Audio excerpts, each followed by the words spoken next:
Muy buenos días, soy Antonio Guarás y soy el autor de Impulso. Este es el segundo de una serie de vídeos en los cuales vamos a intentar contaros cómo funciona el sistema Impulso y cuáles son los motivos por los que creemos que debéis de darle una oportunidad en vuestra mesa y sacar partido de todas las posibilidades que trae. Durante el primer vídeo hablamos sobre los diferentes tipos de juego que son comúnmente aceptados dentro de las dinámicas del rol, como son sistema ludista, sistema narrativo y sistema simulacionista. Y cómo sistema Impulso trae mecánicas pensadas específicamente para hacer foco sobre esa variante. Incluso simultáneamente puedes tener una persona que se está enfocando durante una misma partida en la parte narrativa y otra jugando al mismo juego, enfocarse en la parte más ludista, por ejemplo, y cómo también trae una serie de guías para crear aventuras destinadas a fomentar de un modo mayor ese tipo de experiencia, con las aventuras con guión, las aventuras con rutas o la improvisación con las 11 preguntas. Hoy lo que quiero es hablaros de los personajes, porque creo que es más interesante que conozcamos cómo se genera un personaje antes de entrar en el sistema.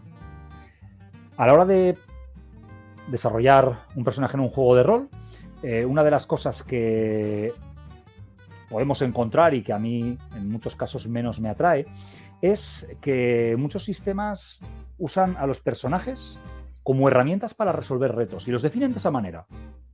Te dan sus aptitudes para enfrentarte a los problemas que el juego te va a poner delante.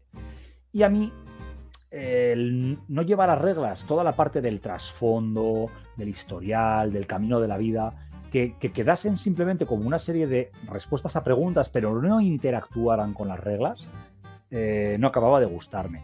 Y este motivo de querer, de alguna manera, involucrar todos los aspectos de la vida con la misma importancia en reglas, desde la manera de solventar lo que serían retos a cuáles son los códigos de conducta, la fe o a qué dedica su tiempo libre un personaje, nos llevó a, de alguna manera, crear personajes que se basan en tres conceptos, tres conjuntos. Estos conjuntos serían el conjunto profesional, donde vamos a delimitar de alguna manera la experiencia, los conocimientos, la formación, pero también recursos como puedan ser el equipamiento, posesiones o instalaciones, contactos, aliados, todo aquello que pueda ayudar a nuestro personaje a desarrollar su actividad que lleva a cabo día a día para salir adelante en la vida. El segundo concepto sería el social. Salimos de trabajar y ¿qué hacemos? ¿Cuáles son nuestras aficiones, nuestros gustos, nuestros hobbies, las personas a las que amamos, los grupos a los que pertenecemos? ¿A qué dedicamos nuestro tiempo de ocio, nuestro tiempo personal? Eso es importante y no solo tiene que quedar definido porque ayuda a crear el personaje, sino que en muchos casos puede ser útil durante las historias. Y por último, el conjunto personal. ¿Cuál es nuestra espiritualidad, nuestra fe, nuestros códigos de conducta? ¿Qué emociones nos dominan aunque no queramos? ¿Cuál es nuestra ética o nuestra moral? Todo eso es muy importante, sobre todo en un juego que nos va a hablar como Impulso de terror, de locura, de miedo, nos va a llevar a tomar decisiones a la hora de realizar a cabo las investigaciones. Todo esto es importante, porque al definir de este modo al personaje, en los conjuntos profesional, social y personal, tenemos algo que se parece mucho más a un ser humano que simplemente una lista de habilidades. Y esto lo que nos permite es convertir a nuestro alter ego en una ventana al mundo de juego. Es nuestros ojos, es nuestros oídos, nuestro tacto, gusto, olfato. Queremos que Impulso no solamente te permita desarrollar la aventura, sino que te permita vivirla con los ojos del personaje. Y por eso queremos que el personaje sea mucho más humano. A partir de aquí, a la hora de resolver la asignación de prioridades para generar ese digamos, desequilibrio en el personaje, a qué he sacrificado para medrar en otra faceta, vamos a tener simplemente que asignar prioridades a B y C, a profesional, social y personal.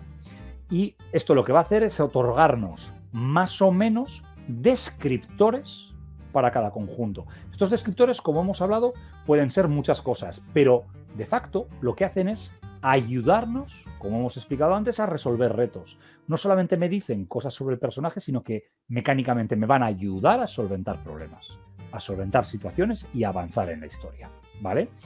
Tienen un nivel del 1 al 3, de modo que pues, cualquier descriptor puede tener una incidencia ligera o muy grande. Pero claro, decíamos, no queremos que los personajes de Impulso sean simplemente definidos por su manera de resolver retos. Por eso, cada conjunto, además de tener unos descriptores que nos cuentan cómo es el personaje, también va a tener unos focos que nos dicen qué es importante para el personaje. Y esto es trascendente. Los descriptores los usaremos y estarán siempre ahí. Pero sin embargo, los focos son nuestra gasolina, lo que nos permite dar el 100%, lo que nos permite arriesgarnos. Entonces, los focos van a ir reduciendo su fuerza conforme los usemos. Y estos focos no solo van a ser una guía narrativa. Si estoy ante una situación en la que no sé qué haría mi personaje, consulto mis focos y en función de si hay alguno comprometido me va a ayudar a decidir cómo actúa el personaje. No solo van a poner una línea que si el personaje cruza, estamos vulnerando sus focos y corre el riesgo de perder ego, de alguna manera de ver cómo se tambalean sus convicciones. También, mecánicamente, va a ser un elemento de apuesta, porque en una situación en la cual, como hemos explicado, ese foco, uno de mis focos de mis motivaciones esté comprometido, yo voy a poder reducir en 1 la fuerza de ese foco para reducir la dificultad. Voy a tener un push your luck, voy a empujar mi suerte. Quiero que esa tira salga adelante. Pero en caso de fracasar, mi autoconfianza, mi moral, empieza a debilitarse. Mi ego se desgasta. Los cimientos de mi psique, de mi confianza, empiezan a caer.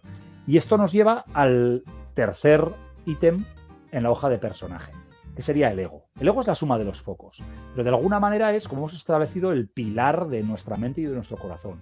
Conforme el ego vaya reduciéndose por situaciones que presenciamos, por actuar en contra de nuestros focos, por sufrir derrotas, conforme el ego vaya reduciéndose, pues bueno, llegará un punto, y esto es importante, llegará un punto, es un juego que actúa con una espiral, no a grandes saltos, llegará un punto en el que al final mi ego acabará llegando a este punto de inflexión en el cual yo empiezo a padecer crisis.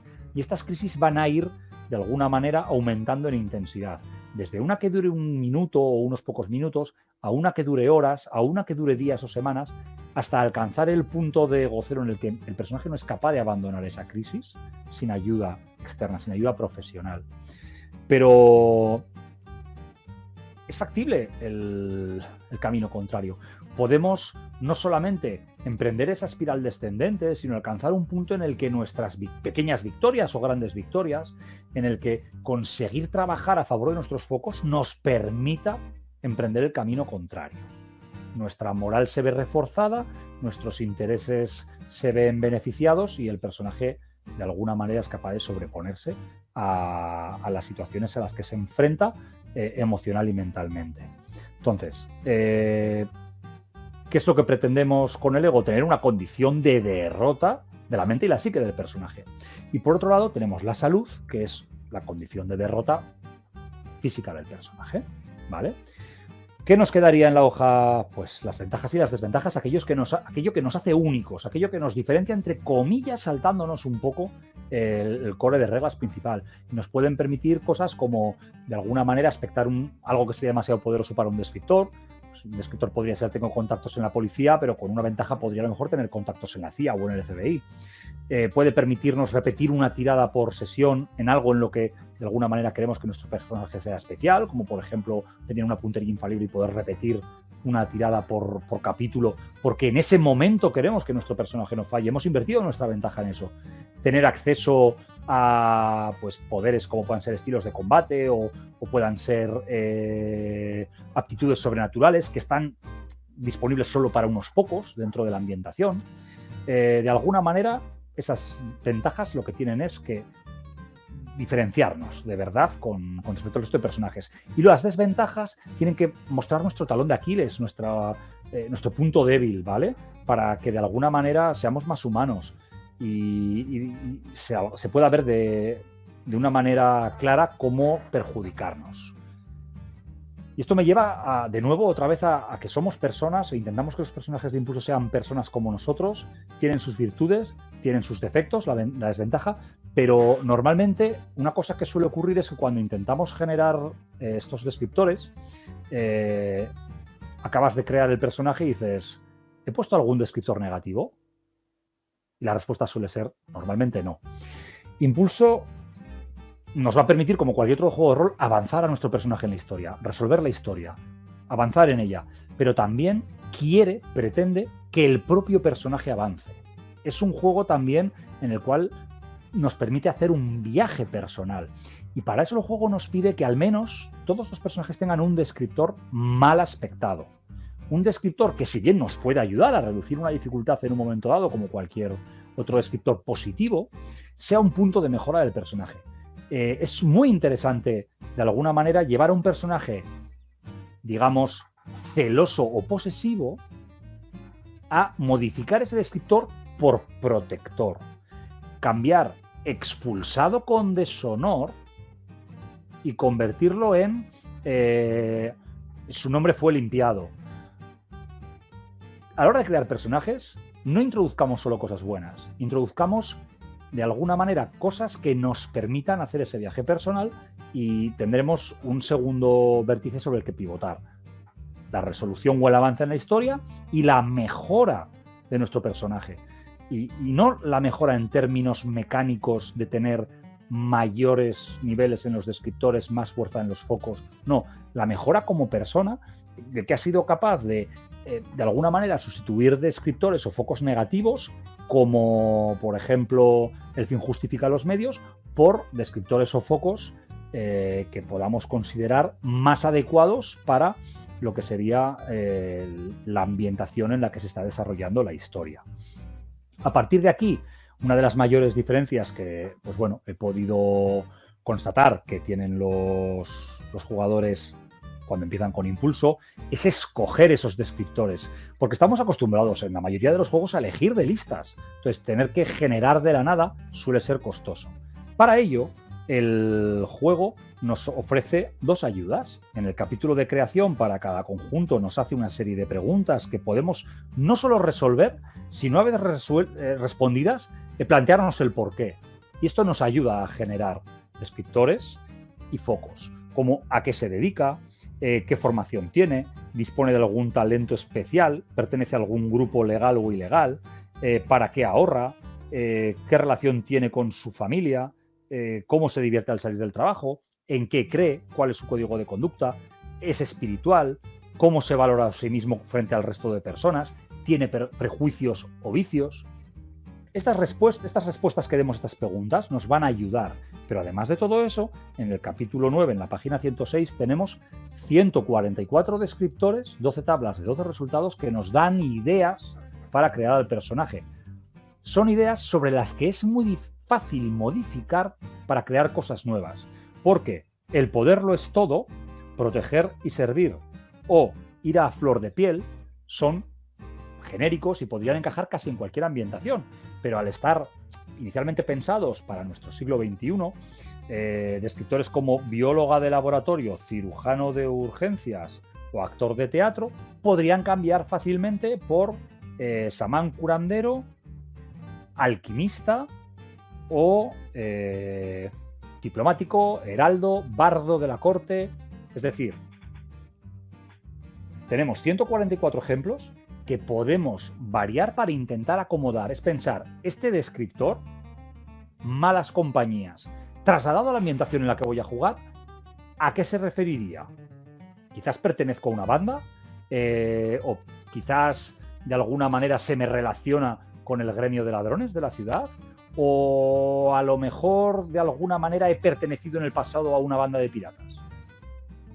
Adecuemos el descriptor genérico a la ambientación. Pues descriptores, focos, ego, ventajas y desventajas. Con todo esto, lo que queremos es que tengáis un personaje que sea muy reconocible como persona, que su historial esté de alguna manera vivo impreso en la hoja de personaje y utilizable dentro de las mecánicas del juego. Queremos que os dé unas guías de interpretación que os permita de alguna manera jugar esa gestión de recursos con cosas que importan, ¿de acuerdo?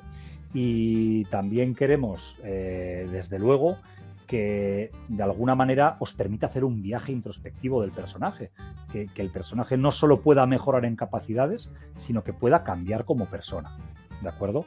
Así que esto es un poco cómo funciona un personaje en Impulso, lo que creo que lo puede diferenciar de otros juegos, y espero que os motive a seguir viendo nuestros vídeos y, sobre todo, pues antes o después, darle una oportunidad a Impulso en vuestra mesa de juego. Un saludo y nos vemos en el siguiente vídeo.